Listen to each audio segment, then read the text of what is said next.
voice of Memphis. Eric Hasseltine, he'll join us at 8:30. Greg Papa 1 hour from now, about the 49ers and Cardinals, the season finale for San Francisco. But right now, it's Friday at 8 o'clock. Our Sactown Sports Kings insider, Brenden Nunes, joining us. Brenden, good morning. Morning. How's it going? It's going well. How are you? Happy New Year to you. Happy New Year. Hope you had a good one, Jason. I'm sure, you're out exploring the night on the night of New Year's Eve or what? Well, I had family in. We made it past midnight. I was all the way up past 2. I don't know what I was doing that night, but we had fun. We were up. How about you? Did you make it to midnight, bring in the new year? I did make it to midnight. I felt like a little bit of an old man this year. I was watching Squid Games 2 and then swapped over to the, New York replay for the last 10 minutes.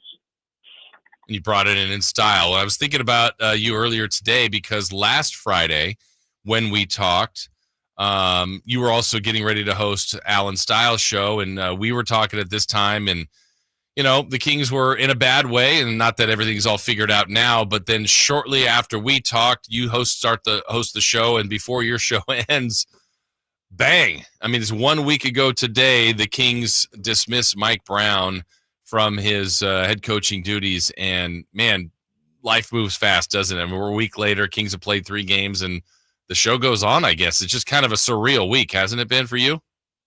Yeah, absolutely. And like you said, show goes on, I guess. That last game, I think we're starting to get to the point where it feels a little bit more normal or just more in a rhythm under Doug Christie.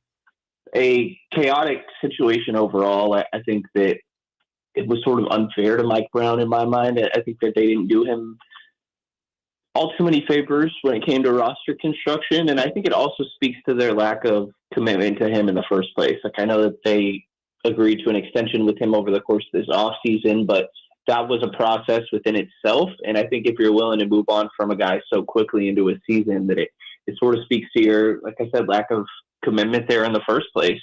So we'll see what the trickle-down effect may be, but I know a lot of the guys do like Doug Christie on this team.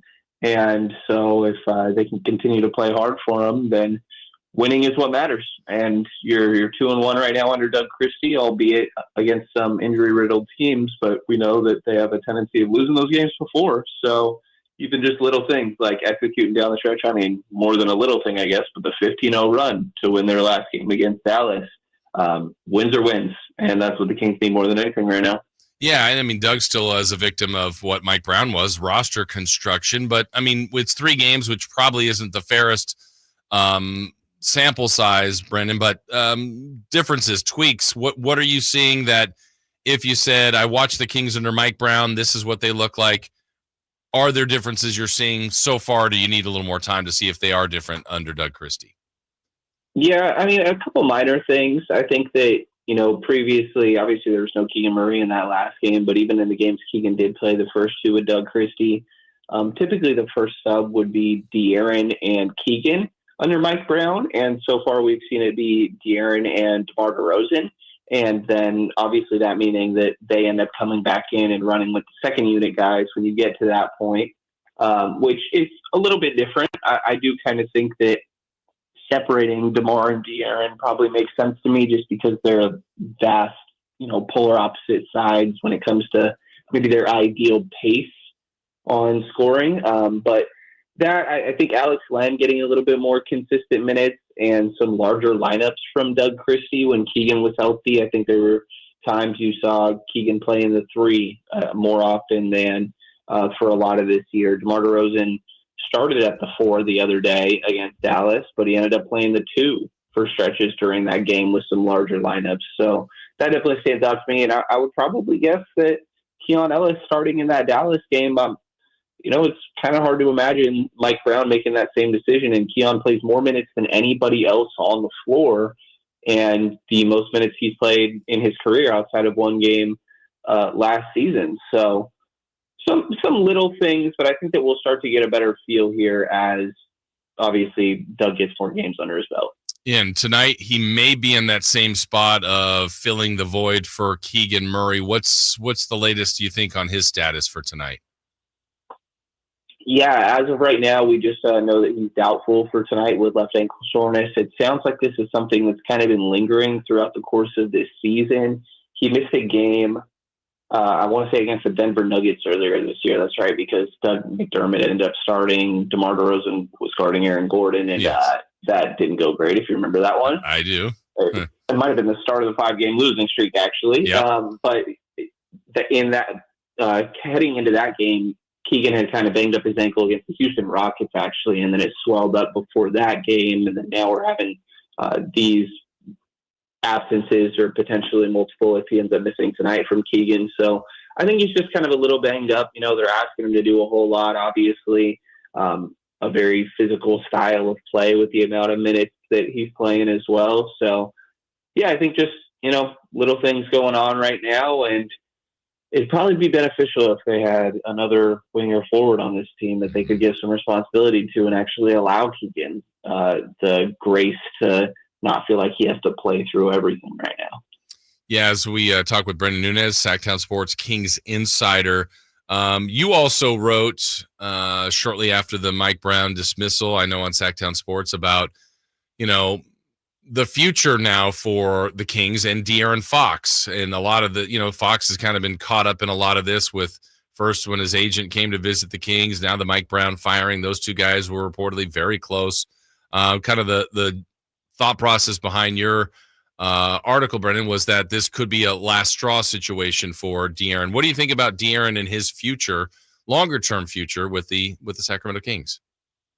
Yeah, I think that it's, well, first of all, I guess I'll say that none of the players had anything to do with Mike Brown's firing, at least from the aspect of, you know, they were not involved in the decision making. Now, there's a decent chance, or I would go as far as say it's probably likely that De'Aaron Fox's, you know, comments, whether himself or through his agent about what direction are we going here, or I don't know if I want to stick around. I think sure that probably played a part, but I wouldn't say that that's De'Aaron directly, you know, saying I don't want Mike Brown here. I think that actually in the time since and prior, he's made it pretty clear that he liked Mike Brown a lot. Sean Cunningham asked him at the shoot around in LA right after, you know, that De'Aaron like mentioned to us at his basketball camp this offseason the importance of continuity and consistency with this team. And Sean asked him if anything changed, and typical sort of De'Aaron faction, full answer, not at all. You know, and so I think that in that Athletic article, it came out that he advocated for Mike Brown over the course of last offseason, and that's where the contract extension conversation that I mentioned earlier comes into play. Like, were you really committed to Mike Brown, or did you just kind of decide to double down on Mike Brown partially because your star player, who maybe you were already questioning how's this guy viewing his future in Sacramento, and you don't want him to be concerned, but if you know already that that is De'Aaron Fox's guy and you're in this already tumultuous situation with him, I guess, it almost feels like you're saying we don't really care what you want in this situation. And ultimately, I think what he wants more than anything is winning. So I do think he also has a good relationship with Doug Christie, and maybe that can amend things. And again, winning games is going to do everything here. But I think that he's seen very little help from this front office, the same way that Keegan Murray and Harrison Barnes are the only wings forwards that play reliably both ends Mike Brown has had in his Sacramento tenure. The same thing's true for De'Aaron Fox, who's been here obviously much longer. And so I think it's easy for him to, if I was in his shoes, look around the room and be like, okay, I guess you guys are not picking me, because everything that he said he wanted, the consistency, advocating for Mike Brown, I think just getting more help. He said personnel is a thing on the Draymond Green podcast.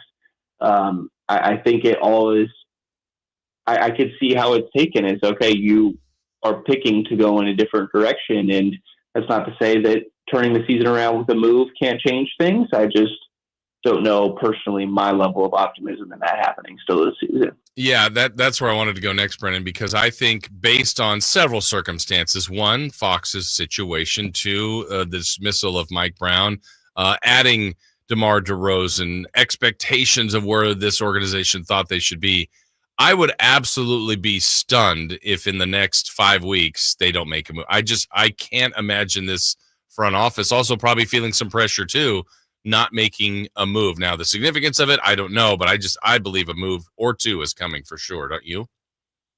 Yeah, I definitely think so. I think it has to. I think that this front office has been very patient. I've used the word like advantageous a lot. But you're in a spot where you kind of have to be a little bit desperate, which is never a good one to be in. And other teams around the league, I'm sure, are aware of that. But you got to get something done at this point. And, honestly, maybe that means trading De'Aaron Fox. I don't think it does. I'd be honestly very surprised if that happened this deadline. But I keep coming back to, Jason, you probably remember where you were when you found out they traded Tyrese Halliburton for Domantas Sabonis and how shocking that was. So I'm not counting anything out with this team. I feel like under discussed like Malik Monk, good trade value, I'm sure. Devin Carter obviously has been mentioned in some conversations, and I'm not saying I'm hearing any of that stuff outside of really the Devin Carter stuff a little bit when it comes to the Cam Johnson trade. But just reminding myself of what front office we're dealing with here and how much it was sort of out of the blue when they decided to make that Tyrese move. So I definitely expect them to do something, and all signs do seem to point towards Cam Johnson right now. They've been super involved with the Nets for what feels like a month plus. Mm-hmm. But I think my other concern there is I feel like we've heard them be very locked into guys before, Pascal Siakam, Lauri Markkanen, and then we didn't see a pivot after those guys went elsewhere. And I think that we're in a scenario now where there has to be another pivot if that option A doesn't work out. And this might be an impossible question, Brenden, because we don't know what let's go down the Cam Johnson road. If the Kings were to acquire him via trade, I don't know exactly what they would give up. So that's what makes the question a little bit difficult. But assuming they do it and get him, and I don't know for what pieces, what do you think that lineup then looks like for the most part, trying to do our best of what they would have to give up to get him? Yeah, like when it comes to a starting lineup there. Yeah, and just kind of, or the rotation, the top 7, 8, something like that. Yeah, I think it definitely helps your depth. I mean, when Keegan Murray didn't play in that game against Dallas, I think it's just those are the most obvious moments of how much the Kings need another wing forward. Trey Lyles did his best. Keon Ellis stepped up and kind of played above his typical position there, but it's the size. I think that this team really needs that and 3-point shooting, and getting both at the same time, especially when they complement each other in the way that they do, is huge for this team. This team still can't make their threes, and there is, I think somewhat of an internal optimism of, hey, when we start making our threes, this is going to start to feel a lot better. And I get that. I kind of think the same thing, but how long can you feel like that for before it's eventually like, maybe we're just not a great 3-point shooting team this year? So Cam Johnson, is above 40% from 3 this year on good volume. He does it off movement as well. It's a wide variety of the ways that he gets his looks. So if you want to do obviously more dribble handoff stuff with Domas, or if we're just talking catch and shoot, I think a lot of cutting there as well. But adding more size, physicality, and especially a guy that has that and can also shoot, I think is really desperately what this Kings team needs. So you're not having DeMar DeRozan play the power forward, or Keon Ellis or Kevin Huerter playing your 3 guard for, long stretches of games. You brought up earlier, Brenden, as we're talking with Brenden Nunes, Sactown Sports Kings insider, Devin Carter has now played twice for the Stockton Kings, still waiting for his Sacramento Kings debut. Not as efficient yesterday, but still pretty darn good. His rebounding's been phenomenal. 17 points, 12 boards, 7 assists, 2 steals, 3 blocks. I guess two-parter. When do you expect him to actually play for the Kings, and in what role do you think we'll see him? Yeah, I think it's still going to be a little bit of time here. He's still sort of returning to conditioning. It'd been a while since Devin was out there playing real basketball games, and it was a shoulder surgery, so I get it. He's supposed to be able to stay in shape throughout all of it. It's just the typical big difference between game shape and just normally being in shape, So I think we probably maybe a week or so out, just totally guesstimating here. But he looked good. He very slightly tweaked his ankle yesterday. It was actually a 4-point play, landed on someone's foot and kind of hobbled a little bit afterwards, but ended up coming back in the game. But a little thing where you wonder what that's looking like the next day, but he's gone through this shoulder recovery process before, having had the same surgery actually on his right shoulder a few years ago, and now he's doing the same process on the left. So he's actually talked about how much this being the second time around has helped make it an easier process. He's come back sooner than expected. Actually having my calendar here, a week from tomorrow was the initial reevaluation date. So I would guess that probably around that point still continues to make sense as he can try to get a few more reps here. There's one more game in Stockton on Wednesday, next Wednesday coming up here, home game, that maybe they try to get him some run there and he could join him on a road trip. So I don't know. I think that maybe you see late next weekend something, or we're waiting until maybe the 16th when they come back home after a little bit of a road trip here. How about tonight? Memphis. I mean, this has been a nice surprise again after having a down year with just the record-setting amount of injuries a year ago. Kings faced them once. Good game there in Memphis. Memphis won by 5. What do you think about the matchup tonight, and how can the Kings beat a quality team in the West? Yeah, an aggressive team, remind me somewhat of, I guess Houston more so reminds me of the Memphis teams, because Memphis has been doing this a little bit longer, but a team that really gets it done on the defensive end, and another group that has a decent amount of length and athleticism, everything that the Kings seem to never be able to get.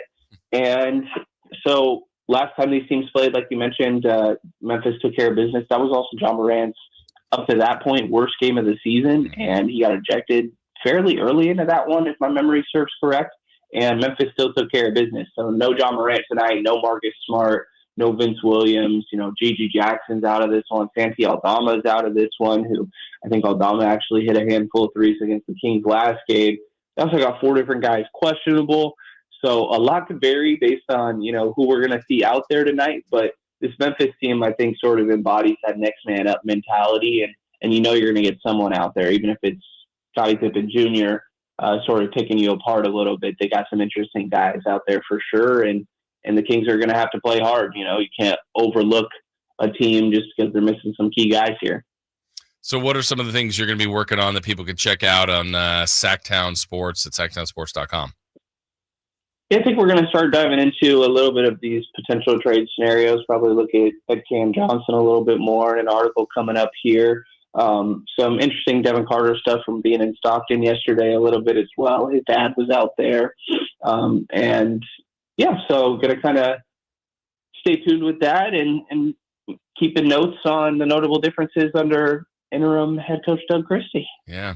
And I thought that was really cool. I mean, the touch that Doug had and the Kings had of taking the team up to the beam, that was a really cool video that the guys did there.